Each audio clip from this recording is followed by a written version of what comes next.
শাহাদাতি আল্লা ইলাহা ইল্লাল্লাহ ওয়া আন্না মুহাম্মাদান রাসূলুল্লাহ। ইসলামের প্রথম খুঁটি, ইসলামের সবথেকে মজবুত খুঁটি হলো লা ইলাহা ইল্লাল্লাহ মুহাম্মাদুর রাসূলুল্লাহ। এটার সাক্ষী দেওয়া, জোরে বলে সুবহানাল্লাহ। ইসলামের মেন খুঁটি, ইসলামের প্রথম খুঁটি হলো লা ইলাহা ইল্লাল্লাহ মুহাম্মাদুর রাসূলুল্লাহ, সাক্ষী দেওয়া। মুসলমান বলুন তো, আমার নবী বলছেন ইসলামের খুঁটি হলো লা ইলাহা ইল্লাল্লাহ মুহাম্মাদুর রাসূলুল্লাহ, আর এরা বলে আমি খুঁজেই পেলাম না। বুখারীতে লিপিবদ্ধ আছে। আরেকটা আপনার রেফারেন্স দিয়ে দিই, মুসলিম বুখারীর পরে যার স্থান, সেই হাদিসের কিতাবের নাম হলো সহিহ মুসলিম শরীফ। কোন কিতাব? সহিহ মুসলিম শরীফ। এই সহিহ মুসলিম শরীফে জিলদ নাম্বার 1 হাদিস নাম্বার 133 এর তে আপনারা কি বলছে চ্যাপ্টারে ইমাম মুসলিম চ্যাপ্টার বেঁধেছেন, বাবুল আমরি বিকিতালিন নাস হাত্তা ইয়াকুলু লা ইলাহা ইল্লাল্লাহ মুহাম্মাদুর রাসূলুল্লাহ। যার অর্থ হলো ইমাম মুসলিম রাদিয়াল্লাহু তাআলা আনহু মুসলিম শরীফে সুস্পষ্ট ভাষায় লিপিবদ্ধ করে দিয়েছেন, লা ইলাহা ইল্লাল্লাহ মুহাম্মাদুর রাসূলুল্লাহ কেউ যদি পড়ে নে তার সঙ্গে জিহাদ করা যাবে না, অর্থাৎ সে মুসলমান হয়ে যাবে। দুইটি রেফারেন্স পেয়ে গেলাম। 3 নাম্বার, ইমাম জালালউদ্দিন সুয়ুতী মুসলমান প্রায় 2 লাখ হাদিসের হাফিজ, এ তাফসীরে জালালাইনের মধ্যে ইরশাদ করেন, কালিমাতুত তাকওয়া হুয়া লা ইলাহা ইল্লাল্লাহ মুহাম্মাদুর রাসূলুল্লাহ। অর্থাৎ তাকওয়ার কলেমা হলো লা ইলাহা ইল্লাল্লাহ মুহাম্মাদুর রাসূলুল্লাহ। আরেকটা রেফারেন্স নিয়ে নেন, সহিহ মুসলিমের ভাষ্যকার ইমাম নববী রাহমাতুল্লাহি আলাইহি মুসলিম শরীফের ব্যাখ্যা গ্রন্থে ইরশাদ করেন, কালিমাতুত তাওহীদ হিয়া লা ইলাহা ইল্লাল্লাহ মুহাম্মাদুর রাসূলুল্লাহ। তিনি বলছেন তাওহীদের কালেমা হলো লা ইলাহা ইল্লাল্লাহ মুহাম্মাদুর রাসূলুল্লাহ। জোরে বলে সুবহানাল্লাহ। আরো আছে, কাল কিয়ামতের মাঠে উত্তপ্ত ময়দানে 10 লাখ হাদিসের হাফিজ ইমাম আহমদ বিন হাম্বল ফাসাইলে সাহাবার মধ্যে হাদিস নকল করেছেন, কিয়ামতের দিন আমার নবী একটা ঝান্ডা নিয়ে থাকবে, একটা পতাকা নিয়ে থাকবে। নবীজি সাল্লাল্লাহু আলাইহি সাল্লাম একটি পতাকা নিয়ে থাকবেন, ওই পতাকার মধ্যে, যেই পতাকার নাম হলো লিওয়ায়ে হাম, ওই পতাকার মধ্যে 3 লাইন লিপিবদ্ধ থাকবে, 3টা লাইন লিপিবদ্ধ থাকবে। কি কি লাইন? প্রথম লাইনে লিপিবদ্ধ থাকবে বিসমিল্লাহির রহমানির রহিম। দ্বিতীয় লাইনে লিপিবদ্ধ থাকবে আলহামদুলিল্লাহি রাব্বিল আলামিন। আর তৃতীয় লাইনে লিপিবদ্ধ থাকবে লা ইলাহা ইল্লাল্লাহ মুহাম্মাদুর রাসূলুল্লাহ। জোরে বলেন সুবহানাল্লাহ। নবীজি সাল্লাল্লাহু তাআলা আলাইহি ওয়াসাল্লাম একটা আংটি ব্যবহার করতেন, নবীজি একটা আংটি ব্যবহার করতেন। তাবরানী শরীফের মধ্যে লিপিবদ্ধ আছে, নবীজির আংটির মধ্যে লিপিবদ্ধ ছিল লা ইলাহা ইল্লাল্লাহ মুহাম্মাদুর রাসূলুল্লাহ। মুসলমান আপনাকে বলতে চাই, আল মুস্তাদরাক লিল হাকিমের মধ্যে সহিহ সনদে বর্ণিত হাদিস, যখন আল্লাহ তাআলা আরশকে সৃষ্টি করেছিলেন, ফাসতারাবা, তো আরশ হিলতে লাগে, ফাকাতাবতু আলাইহি লা ইলাহা ইল্লাল্লাহ মুহাম্মাদুর রাসূলুল্লাহ ফাসাকানা। আল্লাহ বলেন আরশকে সৃষ্টি করার পরে আরশ হিলতে লাগে, তো আমি আরশের চৌকাঠে লিখে দিয়েছিলাম লা ইলাহা ইল্লাল্লাহ মুহাম্মাদুর রাসূলুল্লাহ। আরশ হিলা বন্ধ করে দিল। জোরে বলে সুবহানাল্লাহ। হে মুসলমান, জান্নাতের গেটে লিপিবদ্ধ আছে লা ইলাহা ইল্লাল্লাহ মুহাম্মাদুর রাসূলুল্লাহ। সিদরাতুল মুনতাহাতে একটি গাছ আছে, সেই গাছের প্রত্যেকটা পাতায় পাতায় লিপিবদ্ধ আছে লা ইলাহা ইল্লাল্লাহ মুহাম্মাদুর রাসূলুল্লাহ। মুসলমান, তাহলে বলুন তো এই কলেমাটা আছে না নাই? এছাড়া বলুন না, এই কলেমা আছে না নাই? এবার কেউ যদি এই কলেমার বিরোধিতা করে, সে খাঁটি মুসলমান হতে পারবে না। যারা এই কলেমার বিরোধিতা করেছে তাদেরকে আমরা মানি না। লা ইলাহা ইল্লাল্লাহ মুহাম্মাদুর রাসূলুল্লাহ, এটা হলো পয়লা কালেমা তাইয়্যিব, অর্থাৎ পাক পবিত্র প্রথম কলেমা মুসলমানদের, সেটা হলো লা ইলাহা ইল্লাল্লাহ মুহাম্মাদুর রাসূলুল্লাহ। ইবনে হাজম রাদিয়াল্লাহু তাআলা আনহু আল মুহাল্লা বিল আসারের মধ্যে উল্লেখ করেছেন, সমস্ত মুসলমানদের ইজমা হয়ে গেছে, ইজমা হয়ে গেছে এই কলেমার উপরে। অতএব এই কলেমাকে অবাধ্য হওয়া, এই কলেমাকে বিরোধিতা করা, এই কলেমার বিরোধিতা করা চলবে না। একবার দরুদ শরীফ পড়েন, আল্লাহুম্মা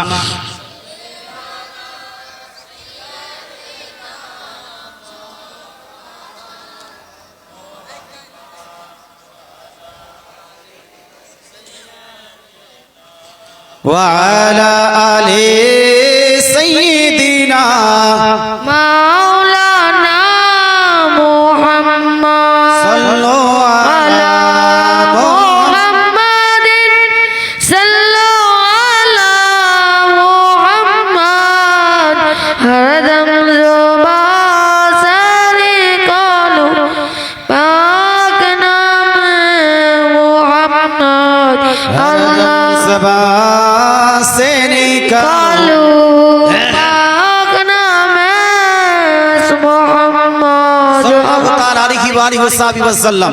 সম্মানিত মুসলিম সমাজ, আমি কোরআনুল মাজিদ ফুরকানুল হামিদ থেকে একখানা আয়াত তেলাওয়াত করেছি। আল্লাহ তাআলা বলেন, ইহদিনাস সিরাতাল মুস্তাকিম, হে আমার বান্দারা, তোমরা আল্লাহর কাছে দোয়া করো, তোমরা আল্লাহর কাছে দোয়া করো, রব্বুল আলামিন আমাদেরকে তুমি সঠিক রাস্তায়, সঠিক শুদ্ধ রাস্তায়, কি নাম ভাই? শাহজাহান আলী সাহেব ফার্স্ট আপনার দিয়েছেন 200 টাকা। আল্লাহ তাআলা দানকে কবুল করুন, বলেন আমিন। আল্লাহ তাআলা বলছেন, বান্দা তুমি দোয়া করবে, কি দোয়া? ইহদিনাস সিরাতাল মুস্তাকিম, আল্লাহ আমাকে সঠিক রাস্তায় পরিচালিত করো, সঠিক রাস্তায় চালাও। মুসলমান আপনাকে বলতে চাই, আল্লাহ যদি আমাদেরকে না চালান আমরা চলতে পারবো? রানা বলেন, আল্লাহ যদি আমাদেরকে না বলান আমরা কি বলতে পারবো? আল্লাহ তাআলা আমাদেরকে যদি দেখার শক্তি না দেন আমরা কি দেখতে পারবো? পারবো না। এই জন্য দোয়া করতে হবে, আল্লাহ তুমি আমাদেরকে সঠিক রাস্তায় পরিচালিত করো। সঠিক রাস্তা কোনটা? সিরাতে মুস্তাকিম কোনটা? সিরাতে মুস্তাকিম হলো সেটাই যেটা আমার নবী দিয়েছেন, যেটা আমাদেরকে আল্লাহ তাআলা দিয়েছেন কোরআনের মাধ্যমে, যেটা আমাদেরকে আমাদের নবী সাল্লাল্লাহু তাআলা আলাইহি ওয়াসাল্লাম দিয়েছেন।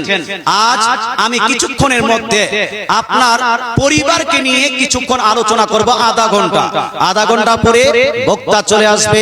আজকে অনেকগুলো বক্তা আছে, অনেকগুলো বক্তা আছে, দুইজন পীর সাহেবও আছেন, আমাদের পীর ও মুর্শিদ এবং তিনার ছেলে দুইজনে আছেন। ইনশাআল্লাহ আপনারা দুইজন আলে রাসূল, আওলাদে রাসূলকে দর্শন করা সৌভাগ্য অর্জন করতে পারবেন। জোরে বলেন সুবহানাল্লাহ, জোরে বলেন না সুবহানাল্লাহ।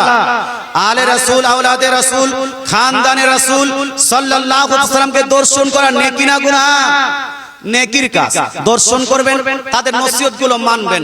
তবে ভাই আপনাদের বলতে চাই, আমাদের সমাজ বর্তমান যুগে একটা মুসলমান গ্রামে, একজন মুসলমান গ্রামে যে সমস্ত ব্যক্তিরা বাস করে, হে মুসলমান, আমাদের সমাজটা আমরা ইসলামিক করতে পারিনি, ইসলামিক করতে পারিনি। পরিবার এবং সমাজকে যদি গঠন করতে হয় ভালো, আপনি যদি চান আপনার পরিবার জান্নাতি হোক, আপনি যদি চান আপনার পরিবার আপনার ইসলামিক রাস্তায় পরিচালিত হোক, তাহলে আপনাকে কয়েকটা কাজ করতে হবে, যেই কাজগুলো আমাদের দেশে সচরাচর করা হয় না। আমরা বৃদ্ধ হয়ে গেছি, নামাজের দিকে ধ্যান নাই, আমরা 40-50 বছর বয়স হয়ে গেছে, যাকাতের দিকে ধ্যান নাই, আমাদের 50-60 বছর বয়স হয়ে গেছে, নামাজটা যে পড়ছি এই নামাজটা শুদ্ধভাবে পড়লাম কি পড়লাম না এই দিকে আমাদের ধ্যান আছে, এটা এই দিকে আমাদের ধ্যান নাই। তাই ভাই পরিবার যদি গঠন করতে চান সঠিক এবং আপনার ভালো পরিবার, আল্লাহ তাআলা কোরআনুল মাজিদ ফুরকানুল হামিদের মধ্যে ইরশাদ করেন, ইয়া আইয়ুহাল্লাযীনা আমানু কু আনফুসাকুম ওয়া আহলিকুম নারা। আল্লাহ বলছেন, হে আমার বান্দা বান্দিরা, হে মুমিন বান্দারা, তোমরা নিজেকে এবং নিজের পরিবারকে জাহান্নাম থেকে বাঁচাও। সরে বলেন সুবহানাল্লাহ। কোথা থেকে বাঁচাতে হবে ভাই? কোথা থেকে? জাহান্নামটা ভালো না খারাপ? হ্যাঁ, জাহান্নামটা আরাম না আযাব? আরাম। জাহান্নাম আরাম। এই মুসলমান, জাহান্নামের এক টুকরা যদি আগুন পৃথিবীতে ফেলে দেওয়া হয়, পৃথিবী ধ্বংস হয়ে যাবে। এতটা জাহান্নাম কষ্টকর। আল্লাহ তাআলা বলছেন, রেসপন্সিবিলিটি দিয়েছেন, দায়িত্ব দিয়েছেন, হে আমার মুমিন বান্দারা, তোমরা নিজেকেও জাহান্নাম থেকে বাঁচাবে, নিজের পরিবারকেও জাহান্নাম থেকে বাঁচাবে। হে মুসলমান, শুধু নিজে হাজী হলে চলবে না, শুধু নিজে নামাজি হলে চলবে না। আল্লাহ তাআলা রাসূল সাল্লাল্লাহু তাআলা আলাইহি ওয়াসাল্লাম ইরশাদ করেন, কুল্লুকুম রাইন ওয়া কুল্লুকুম মাসউলুন আন রায়াতিহি। আল্লাহ তাআলা বলছেন, নবীজি বলছেন, তোমাদের মধ্যে প্রত্যেকটা ব্যক্তি দায়িত্বশীল, প্রত্যেকটা ব্যক্তিকে রেসপন্সিবিলিটি দেওয়া হয়েছে, প্রত্যেকটা ব্যক্তিকে দায়িত্ব দেওয়া হয়েছে। আর কাল কিয়ামতের মাঠে, উত্তপ্ত ময়দানে, কঠিন আযাবের দিনে প্রত্যেক ব্যক্তিকে তার দায়িত্ব প্রসঙ্গে জিজ্ঞেস করা হবে। মুসলমান পরিবারকে, একজন ছেলেকে দায়িত্ব দেওয়া হয়েছে, নিজ পরিবারের কিয়ামতের দিন আপনাকে জিজ্ঞেস করা হবে, আপনার পরিবারে আপনার মেয়ে নামাজ পড়তো কিনা, আপনার ছেলে নামাজ পড়তো কি পড়তো না, আপনার মা নামাজ পড়তো কি পড়তো না, আপনার আব্বা নামাজ পড়তো কি পড়তো না, আপনার মেয়ে পর্দা করেছে কি করেনি, আপনার বেটি পর্দা করেছে না করেনি, আপনার বোন পর্দা করেছে কি করেনি। প্রত্যেকটা পরিবারের সদস্য প্রসঙ্গে আপনাকে কিন্তু জিজ্ঞেস করা হবে। জিজ্ঞাসাবাদ আপনার জিজ্ঞেস করার সময়, সওয়াল করার সময় যদি আপনি সঠিকভাবে উত্তর দিতে পারেন, আপনি যাবেন জান্নাতে।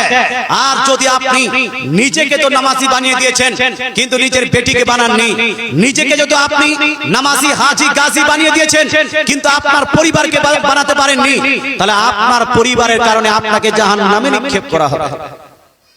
কথা বোঝা গেল ভাই? আল্লাহ তাআলা রাসূল বলছেন, তোমাদের মধ্যে প্রত্যেকটা ব্যক্তি হলো দায়িত্বশীল, প্রত্যেকটা ব্যক্তিকে তার দায়িত্ব প্রসঙ্গে জিজ্ঞেস করা হবে। মুসলমান পরিবারকে ঠিকভাবে চালার জন্য স্বামী এবং স্ত্রী দুইজনকে ঠিক হওয়া লাগবে না? লাগবে না? লাগবে না ভাই? স্বামী যদি ভালো হয়, স্ত্রী যদি ভালো না হয়, তবুও পরিবার ভালো হবে না।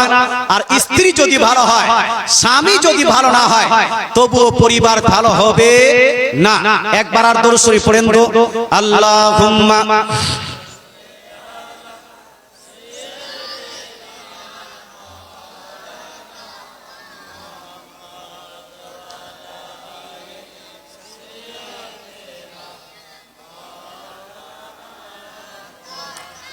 সাল্লাল্লাহু তাআলা আলাইহি ওয়া আলিহি ওয়াসাল্লাম। স্বামী স্ত্রী দুইজনকে ভালো হওয়ার জন্য প্রথমত কি করতে হবে ভাই? সর্বপ্রথম করতে হবে, বিয়ের আগে যখন আপনি বিয়ে করতে চাইবেন, বিয়ের আগে কন্যাকে ভালো দেখতে হবে, আর পুত্রকেও ভালো দেখতে হবে, বরকেও ভালো দেখতে হবে। কন্যাও যেন ভালো হয়, আর বরকে ভালো দেখতে হবে, নেককার দেখতে হবে। একজন কন্যা বিয়ে করার আগে, একজন মেয়েকে বিয়ে করার আগে তার মধ্যে কয়টা গুণ দেখতে হবে ভাই? বলুন না, কয়টা গুণ? বলছে হুজুর একটাই তো দেখতে হয়, তার সৌন্দর্য, না হলে দেখতে হবে তার পড়াশোনা, না হলে দেখতে হবে তার পরিবার, না হলে দেখতে হবে তার খানদান, না হলে দেখতে হবে তার কাছে টাকা পয়সা সম্পদ আছে না নাই। আর বর্তমান দেখছে মহিলাটা টিকটক করে না করে না, যদি টিকটক করে ফলোয়ার্স কত হয়েছে, মিলিয়ন গেলে ওর তাড়াতাড়ি বিয়ে হবে না? হবে না? মিলিয়ন যদি যায়, যদি ফলোয়ার্স ইনস্টাগ্রামে যদি মিলিয়ন ফলোয়ার্স হয়ে যায়, তাহলে হাজারটা ছেলে তাকে বিয়ে করার জন্য পাগল হয়ে আছে। আছে না নাই? আছে। মুসলমান এই টিকটকার আপনাকে বলতে চাই, মহিলাকে বিয়ে করার আগে নবীজি কয়টা জিনিস দেখতে বলেছেন। আমার নবী আপনার নবী ইরশাদ করেন, বুখারী, মুসলিম, তিরমিজি, নাসাঈ, আবু দাউদ, ইবনে মাজাহ, প্রায় প্রত্যেকটা হাদিসের কিতাবে লিপিবদ্ধ আছে। নবীজি বলছেন, তুনকাহুন নিসাউ লি আরবাই, চারটি জিনিস দেখে মহিলাকে বিবাহ করা হয়। সাধারণত মানুষ যখন মহিলাকে দেখতে যায়, কয়টা জিনিস দেখে? চারটা জিনিস দেখে। এক লি জামালিহা, তার হুসন তার সৌন্দর্য দেখে, ওয়ালি মালিহা, তার সম্পদকে দেখে, ওয়ালি নাসাবিহা, তার খানদানকে দেখে, তার খানদানকে দেখে, ওয়ালি দীনহা, আর তার দীনদারিতাকে দেখে। কি দেখে? দীনদারিতা দেখে। এক তার সৌন্দর্য দেখা হয়, এক তার খানদান দেখা হয়, এক তার সম্পদ দেখা হয়, এক তার দীনদারিতা দেখা হয়। নবী বলছেন যে সাধারণত চারটা জিনিস দেখা হয়, কিন্তু নবী আমার বলেন ফাজফার বিজাতিদ্দীন, তুমি এই তিনটা চারটা জিনিস দেখো না, বরং তুমি একটা জিনিস দেখবে, সেটা হলো তার দীনদারিতা। জোরে বলে সুবহানাল্লাহ। কি দেখতে হবে ভাই? দীনদারিতে দেখতে হবে। দীনদারিতা মানে কি? মেয়েটা নামাজ পড়ে কি করে না, এটা দেখতে হবে। মেয়েটা পর্দা করে কি করে না, এটা দেখতে হবে। মেয়েটা আপনার কোরআন পড়তে জানে কি জানে না, এটা দেখতে হবে। মেয়েটা বড়দের শ্রদ্ধা করে কি করে না, এটা দেখতে হবে।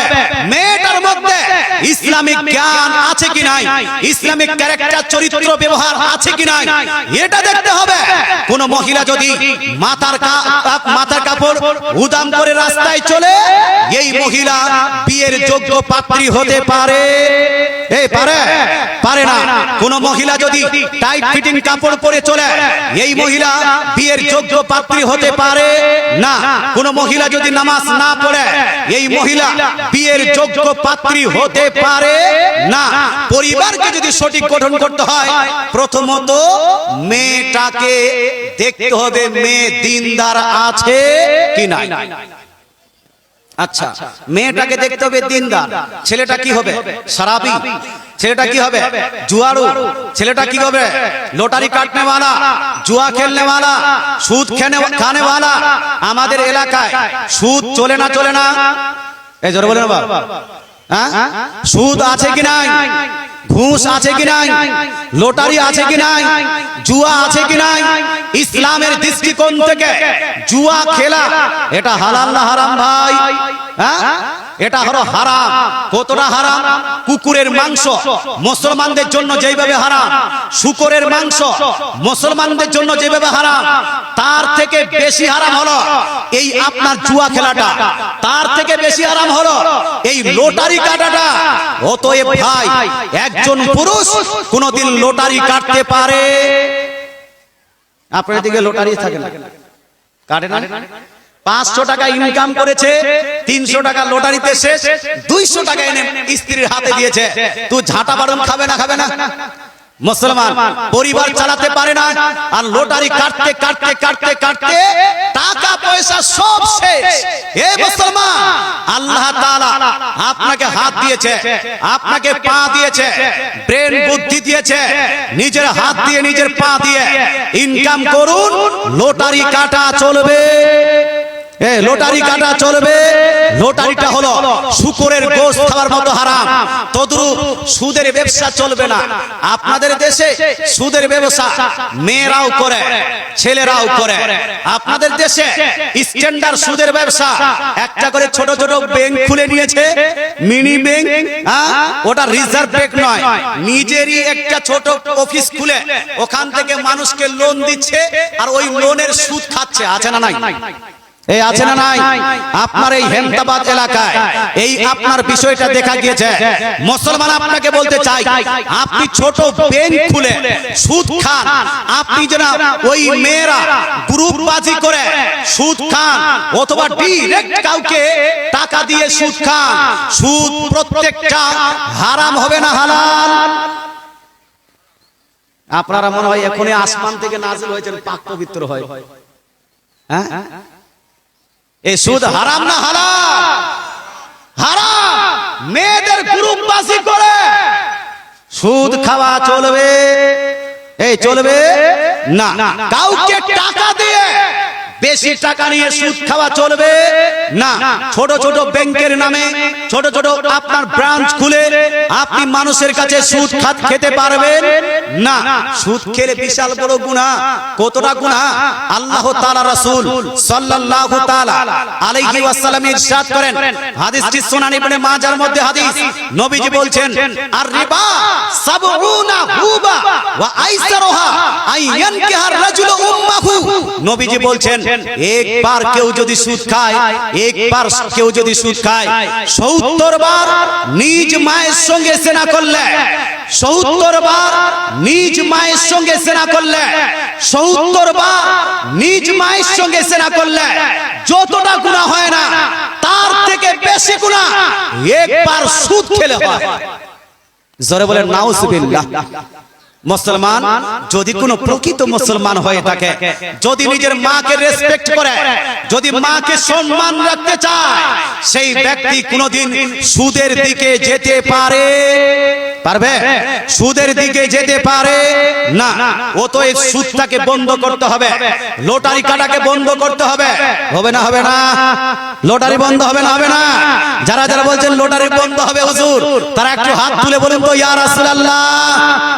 যারা বলছেন লটারি বন্ধ হবে, লটারি কাটবো না, আল্লাহ যদি আপনার কপালে, আপনার নসিবে 20 লাখ টাকা রাখে, তাহলে লটারি কাটলেও ওই টাকা পাবেন, না কাটলেও পাবেন।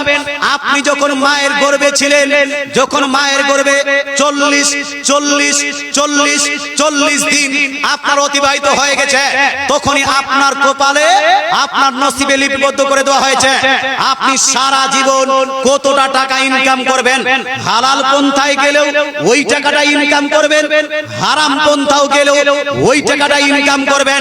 লটারি কেটে যদি আপনি 10 লাখ টাকা পান, লটারি না কাটলেও ওই 10 লাখ টাকাই পেতেন। অতএব বাপ বিশ্বাস রাখতে হবে কার উপর? এজন্য না কার উপর? বিশ্বাস রাখতে হবে কার উপর? আল্লাহর উপর। আল্লাহ তাআলা হাত দিয়েছে, হাত দিয়ে ইনকাম করেন, ব্রেনকে লাগান, আর আগামীতে কোনোদিন লটারি কাটবো না। যারা প্রতিজ্ঞা করছেন একটু হাত তুলে বলুন ইয়া রাসূলুল্লাহ। অনেকগুলো আপনার পরিবার লটারির জন্য ধ্বংস হয়ে গেছে, অনেকগুলো স্ত্রী লটারি কাটার জন্য তালাক নিয়ে মায়ের বাড়ি চলে গেছে, অনেকগুলো স্বামীর সঙ্গে স্ত্রী ঝামেলা হয়েছে এই লটারি কাটা নিয়ে। রাগ করে ছেলেটা নিজের স্ত্রীকে তালাক পর্যন্ত দিয়েছে। আছে না? আছে। মুসলমান আপনারা তো মুফতি সাহেব নন, আমরা মুফতি সাহেব, আমাদেরকে ফোন করছে যে হুজুর নিজ স্ত্রীকে তালাক দিয়ে দিয়েছি, কি করব হুজুর মাফ করেন। মুসলমান তালাক দেওয়ার পরে যদি পীর সাহেবের হাত পা ধরে মাফ চান, তাহলে কি মাফ হবে? হানা বলেন হবে। মৌলভী সাহেবের যদি হাত পা ধরে তালাক দেওয়ার পরে যদি কেউ মাফ চায়, মাফ কি হবে? হবে না। মুসলমান আপনাকে বলতে চাই, আপনার মৌলভী সাহেব নয়, পীর সাহেব নয়, যাকে তালাক দিয়েছে যেই স্ত্রীকে, সেই স্ত্রীকে যদি বলে ডার্লিং আই এম সরি, হে আমার প্রিয়তমা তোমাকে সরি বলছি, আমার ভুল হয়ে গেছে, আমাকে মাফ করে দাও। স্ত্রী যদি মাফ করে দেয় তালাক দেওয়ার পরে, তো তালাকটা কি বাদ হয়ে যাবে? এই বলুন না, তাহলে তালাক কি মাফ? নো। তালাক হলো বন্দুকের গুলির মতো, তালাক হলো তীরের মতো। একবার ছেড়ে দিয়েছেন, যাকে লেগে গেছে ওটা তওবা করে আর ফেরত আসবে না। অনেকগুলো জায়গাতে আপনার এই তন জিজ্ঞেস করা তো তালাক দিয়েছো কেন? বলছে লটারি কাটছিলাম, আমার স্ত্রী খুব ঝামেলা করছিল আমার সঙ্গে, রাগ করে কন্ট্রোল করতে পারিনি, তালাক দিয়ে বসে আছি। কথা বোঝা গেল? হে মুসলমান, আল্লাহ তাআলা বুঝার তৌফিক দান করুক। আজকে আমি যখন ওই কি বলছে হাওড়া থেকে আসছিলাম ট্রেনে আসার সময় এক নারী আমাকে ফোন করে বলছে হুজুর আমার ডিভোর্স লাগবে, আমি কি আমার স্ত্রীকে ডিভোর্স, আমি কি আমার স্বামীকে ডিভোর্স দিতে পারি? আমি কি আমার স্বামীকে তালাক দিতে পারবো? আমি জিজ্ঞেস করলাম কেন তালাক দিবে তোমার স্বামীকে, কেন তুমি ডিভোর্স চাচ্ছ? মেয়েটা বলছে হুজুর আমার স্বামী মদ পান করে, এ তো নিষেধ করি মদ পান করা ছাড়ে না, এ তো নিষেধ করি মদ পান করা যেন বাদ দেয় না, আর মদ পান করে এসে আমাকে গালি দেয়, আমার মাকে গালি দেয়, আমার খানদানকে গালি দেয়, আমার বাপকে গালি দেয়। আমাকে যদি গালি দিত আমি সহ্য করে নিতাম, আমাকে যদি মারত আমি সহ্য করে নিতাম, কিন্তু মদ পান করার পরে আমার খানদানকে গালি দিচ্ছে, তখন আমার সহ্য হয় না। আমার পরিবারকে গালি দিচ্ছে, তখন আমার সহ্য হয় না। হুজুর একটু পারমিশন দেন যাহাতে আমি আমার স্বামীকে ডিভোর্স দিতে পারি। কথা বুঝতে পারছেন? এইরকম হয় না? হয় না? হ্যাঁ, আপনাদের এলাকায় নাই? উত্তর দিনাজপুরের মানুষ খুব ভালো, হ্যাঁ, এখানে নাই কালো, সব পাক সাফ, পবিত্র মানুষ। হে মুসলমান, মুসলমান, এই ঝামেলা শুধু দক্ষিণ দিনাজপুরে নয়, শুধু মালদায় নয়, শুধু মুর্শিদাবাদে নয়, অধিকাংশ জায়গাতে স্বামী স্ত্রীর মধ্যে কিছু কারণবশত ঝামেলা হয়। এক, ইনকামের কারণে স্বামী স্ত্রীর মধ্যে ঝামেলা হয়। দুই, ফিজিক্যাল প্রবলেমের জন্য স্বামী স্ত্রীর মধ্যে ঝামেলা হয়। তিন, শরাব পান করার জন্য স্বামী স্ত্রীর মধ্যে ঝামেলা হয়। চার, স্বামীর আপনার মায়ের জন্য স্বামী স্ত্রীর মধ্যে ঝামেলা হয়। পাঁচ, বাচ্চার কারণে স্বামী স্ত্রীর মধ্যে ঝামেলা হয়। ছয়, স্বামী এই স্ত্রীর আপনার মায়ের বাড়ির কারণে, মায়ের কারণে এই আপনার স্বামী স্ত্রীর মধ্যে ঝামেলা হয়। এই কয়েকটা জিনিসের কারণে ঝামেলা হয়। স্বামীর যদি চরিত্র খারাপ হয়, ঝামেলা হবে না? হবে না? এই হবে না? হবে না? আচ্ছা, আমি আপনাকে জিজ্ঞেস করতে চাই, ওই যে মেয়েটা ফোন করেছিল আমাকে, ওই মেয়েটা যদি ডিভোর্স দিত বা নিজে করে যদি তালাক দিয়ে দেয়, স্বামীকে যে আমি তালাক দিয়ে দিলাম, আমি ডিভোর্স দিয়ে দিলাম, কোর্টে গিয়ে তালাক দিয়ে দিল, তালাকটা হতো না? হতো না? একটু হানা বলেন না বাবা। তালাক হবে না? হবে না? হবে? এই দাদু বলছে হয়ে যাবে, ওই দাদু বলছে হবে না। হ্যাঁ, কেউ বলছে হবে, কেউ বলছে হবে না। তার মানে নলেজ কনফার্ম নেই, জ্ঞান পারফেক্ট নেই। তো পারফেক্ট জ্ঞানটা আমার কাছে নিয়ে নেন। মেয়েটা যদি তালাক দিতে চায়, তালাক দিতে পারবে না? পারবে না? তো আল্লাহ তাআলা কোরআন শরীফের মধ্যে ইরশাদ করেন, সূরা বাকারা আয়াত নাম্বার 237 এর মধ্যে, বিয়াদিহি উকদাতুন নিকাহ, তালাক দেওয়ার অধিকার, তালাক দেওয়ার অথরিটি, তালাক দেওয়ার রেসপন্সিবিলিটি, তালাক দেওয়ার অধিকার একমাত্র রয়েছে স্বামীর হাতে। জোরে বলেন সুবহানাল্লাহ। এটা সুবহানাল্লাহ বলতে কি গায়ে কষ্ট লাগছে? জোরে বলেন সুবহানাল্লাহ। হ্যাঁ, এটা তো অথরিটি আপনারা পেলেন, একটু আর জোরে সুবহানাল্লাহ। আল্লাহ তাআলা বলেন, তালাক দেওয়ার অথরিটি, তালাক দেওয়ার অধিকার একমাত্র রয়েছে কার? স্বামীর। মুসলমান, আল্লাহ তাআলা রাসূল সাল্লাল্লাহু তাআলা আলাইহি ওয়াসাল্লাম ইরশাদ করেন, সুনান ইবনে মাজার হাদিস, আত-তালাকু লিমান আখাযা বিস-সাক, তালাক দেওয়ার অধিকার একমাত্র সেই পুরুষের যেই পুরুষ নারীর উরু স্পর্শ করার অধিকার রাখে। নারীর উরু স্পর্শ করার যার অধিকার আছে, ওই আপনার পুরুষ তালাক দিতে পারবে। তো নারীর